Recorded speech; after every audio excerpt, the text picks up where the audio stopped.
एक महत्त्वाची बातमी, मागील वर्षाप्रमाणे यंदाही लाडक्या बहिणींची भेट मिळणार आहे। जुलै ऑगस्टचे 3000 रुपये खात्यात एकत्रित जमा होणार असल्याची माहिती सूत्रांनी दिली आहे।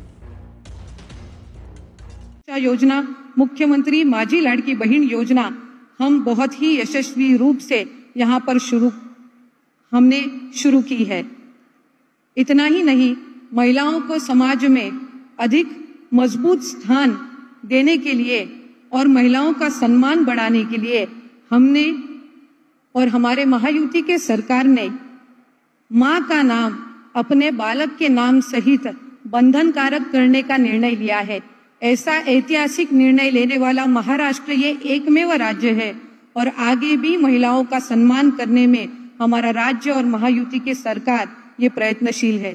महिलांच्या सक्षमीकरणासाठी प्रत्येक पातळीवर आम्ही प्रयत्न करत आहोत आणि या कार्यक्रमाच्या माध्यमातून आम्ही महिला, उद्योग, आर्थिक स्वावलंबन, शिक्षण आणि आरोग्य या क्षेत्रात अधिकाधिक संधी निर्माण करण्यासाठी कटिबद्ध आहोत।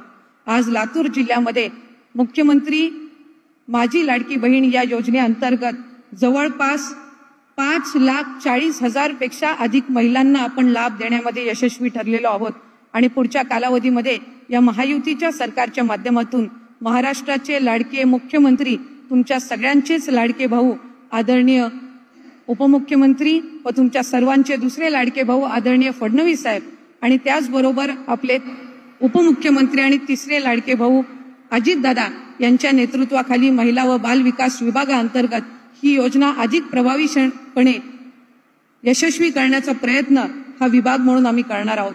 आज खऱ्या अर्थानं आपल्या सर्वांसाठीच हा एक ऐतिहासिक क्षण आहे की आपल्या सर्व लाभार्थ्यांना आपल्या देशाच्या सन्माननीय महामहिम राष्ट्रपतींच्या हस्ते आज पुरस्कार देण्यात आला आणि लाभाचं वाटप करण्यात आलं आणि इतकंच नव्हे तर त्यांचा साडी देऊन सुद्धा सन्मान करण्यात आला।